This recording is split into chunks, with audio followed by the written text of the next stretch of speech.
एक सपना जादू से हकीकत नहीं बनता, इसमें पसीना, दृढ़ संकल्प और कड़ी मेहनत लगती है। लेफ्टिनेंट कमांडर विवेक चौधरी ने इस कहावत को सिद्ध कर दिया है। भारतीय नौसेना के प्रथम पनडुब्बी अधिकारी जो दुनिया के पहले वाणिज्य पायलट बने हैं और विश्व रिकॉर्ड बनाया है।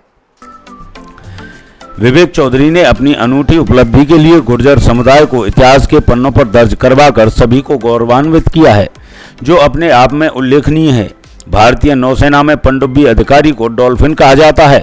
लेफ्टिनेंट कमांडर विवेक चौधरी को आज फ्लाइंग डॉल्फिन के नाम से पुकारा जाता है।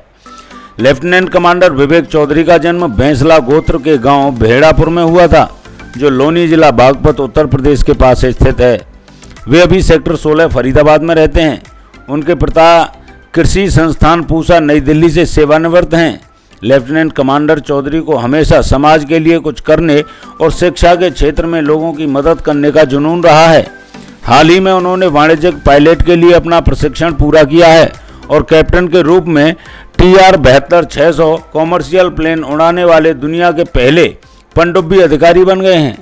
जीवन का अधिकतम लाभ उठाने की तीव्र इच्छा और नए रचनात्मक प्रयोगों की खोज के लिए निरंतर उत्साह के साथ उन्होंने काम करते समय एक भारतीय नौसेना पनडुब्बी अधिकारी से यात्री विमानों के एक वाणिज्यिक पायलट के रूप में परिवर्तन की अपनी खोज शुरू कॉर्पोरेट नौकरी के साथ में की।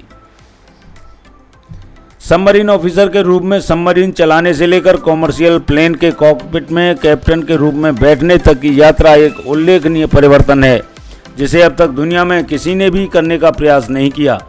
उन्होंने बताया कि ये हमारे समुदाय में कई उम्मीदवारों और छात्रों के लिए बहुत प्रेरणादायक है, क्योंकि उनकी यात्रा इस कहावत की पहचान है कि हमारे विचार ही हमारी उपलब्धियों की सीमा है। एक अद्वितीय उपलब्धि प्राप्त करने के बाद हम दृढ़ता से मानते हैं कि उनकी विनम्र उपलब्धि मेरे अत्यधिक समर्पण और त्रुटिहीन दृष्टि का प्रमाण है। एक सैन्य सबमरीन ऑफिसर और कॉमर्शियल पायलट होने के लिए असाधारण और साथ ही विशिष्ट कौशल दोनों हासिल करने के बाद वह इन बहुमुखी कौशल के साथ दुनिया में एकमात्र ऐसे व्यक्ति बन गए हैं